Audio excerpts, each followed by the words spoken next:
इश्टानो, आतां आमी शिंपेंतलीं मोतयां आयकुया.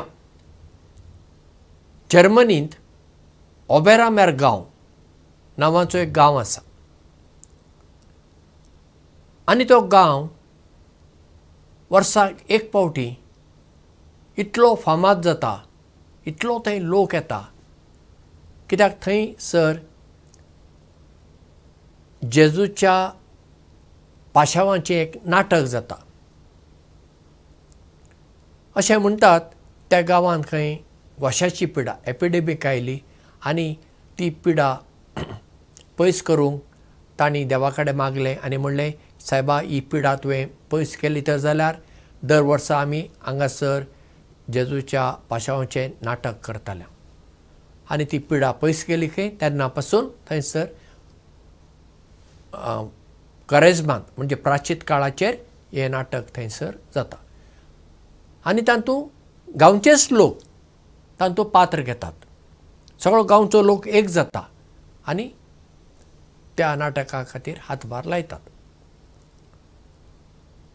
आतां एकटो अमेरिकेचो मनीस, व्हडलो धंदेकार, हें नाटक पळोवंक ओबेरामेरगांव गांवांत गेलो आनी नाटक पळयतच तो सारको भारावन गेलो. इतलें बरें नाटक, तशें कितें जेजूच थंय खुर्सार मरता अशें दिसता. नाटक जातच तो स्टेजी फाटल्यान गेलो आनी थंयसर ताका जेजूचो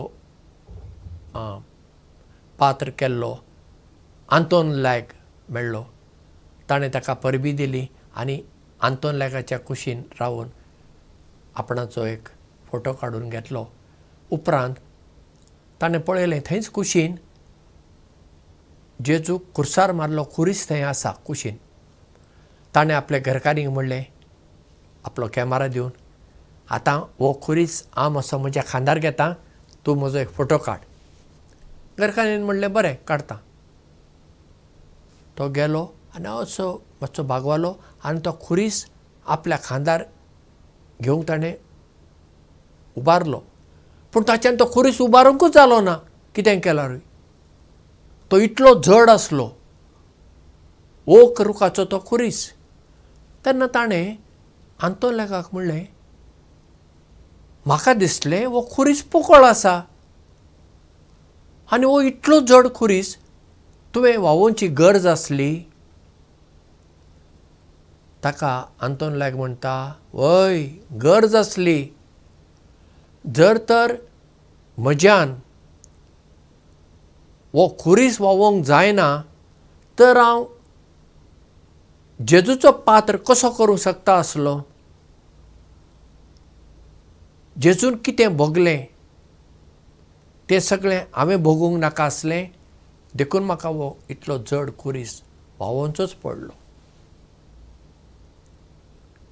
पळया, दुसऱ्यांक समजून घेवप हाका इंग्लिशीन म्हणटात एम्पथी. इंग्लिशीन 2 उतरां आसात.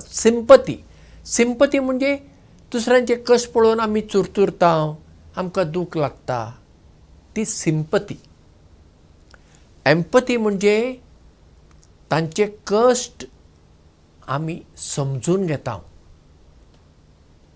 आमी आमकां तांच्या जाग्यार दवरता आनी तेन्ना मात्र आमकां तांचे कश्ट, तांचें तें दूख, तांचे ते त्रास आमकां समजूंक लागतात. आनी हें इतलें सोंपें ना. दुसऱ्यांक समजून घेवप इतलें सोंपें ना. जायते फावटी आमी वयल्यावर दुसऱ्यांक पळयता, तांचें कितें आयकता, 4 उतरां उलयता आनी मागीर आमी थंयसून वेता. दुसऱ्यांक आमी समजून घेना. दुसऱ्यांक पुर्तेपणी समजून घेवची एक कला आसा. ती एक कला आनी ती एका दिसान येना. ताच्या फाटल्यान खूब घाम आसा, खूब आमी साधन करचें पडटा, परत परत आमी करचें पडटा. आमकांच तांच्या जाग्यार दवरूंक जाय आमी. तेन्ना आमकां समजता. देखीक पळया, एका मनशाक आमी बेबदो म्हणटा, हय तो बेबदो. बाबा, तो आतां तो बेबदिकायेन बुडला, पूण कित्याक लागून तो सोरोप येता काय? ताका समजून घेवंक जाल्यार कित्याक लागून तो सोरो पिवंक लागलो? एका दिसान तो बेबदो जालो ना न्ही. ताचे फाटलीं कितें कारणां आसतलीं. ती समजून घेवंक कितलो वेळ लागता आमकां. तशेंच हे घुंवळे वखदां ड्रग्स घेतिल्ले आसात तांकां पळया आतां घुंवळे वखदां घेना जाल्यार तांकां जायना. कित्याक ते इतले ताचे गुलाम जाल्ले आसात त्या घुंवळे वखदाचे. ते घेना जाल्यार तांच्यान कितेंच करूंक जायना. ते मागीर ते खूब कितेंय करूंक शकतात. चोरी करूंक शकतात, कोणाचो जीव काडूंक शकतात. कित्याक तांकां आतां दुडू जाय ते घुंवळे वखदां घेवपाक. पूण तांकां समजून घेवप खूब गरजेचें. आतां एक दोतोर आसता पळया, तो आपल्या पिडेस्ताक समजून घेता न्ही. जितलो तो त्या पिडेस्ताक समजून घेता तितले तो ताका जाय जाल्लें बरें वखद प्रिस्क्रायब करूंक शकता. वा कसलें ऑपरेशन करचें आसा जाल्यार कसलें ऑपरेशन करूंक जाय तें गरजेचें वय. एक बरो दोतोर हें सगळो त्या पिडेस्ताक समजून घेवन ताचेर तो थोडो अभ्यास करून आनी मागीर कितें करूंक जाय तें करता न्ही. एक वकील आसता, जेन्ना तो आमची केस घेता तो ताचेर अभ्यास करता न्ही.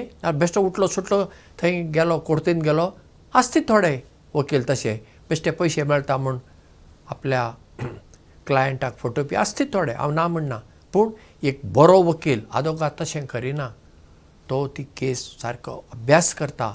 कायद्या प्रमाणे ह्या मनशाक कशी नीत मेळोवन दिवं येता तें सगळें करून तो थंय कोर्टीन आपली केस म्हणटा न्ही. एक मॅकॅनीक पळया, एक आमचे मोटरसायकल वा स्कूटर नाजाल्यार गाडी रिपेर करपी मॅकॅनीक आसा पळया. आमी गाडी थंय व्हरतच त्या आवाजानूच ताका कळटा एक बऱ्या मॅकॅनिकाक हे गाडयेक कितें प्रॉब्लेम जाला आनी त्या प्रमाणे तो ती गाडी रिपेर करता न्ही. हां, अशें खंयची एक गजाल आमी समजून घेवंक जाय. बेश्टी वयल्या वयर न्हय, सारकी भितरल्यान आमी समजून घेवंक जाय. जितले आमी चड करून मनशांक आमी समजून घेता तितले आमी तांकां लागीं येता. मागीर तांचे खातीर आमी कितें करूंक जाता. नाजाल्यार आमकां जाय तें आमी करता आनी तें त्या मनशाक फायद्याक पडचें ना.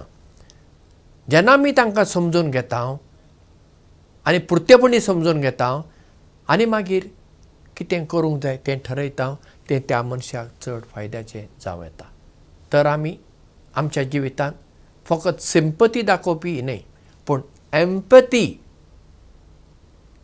दाखोवपी मनशां जावुया.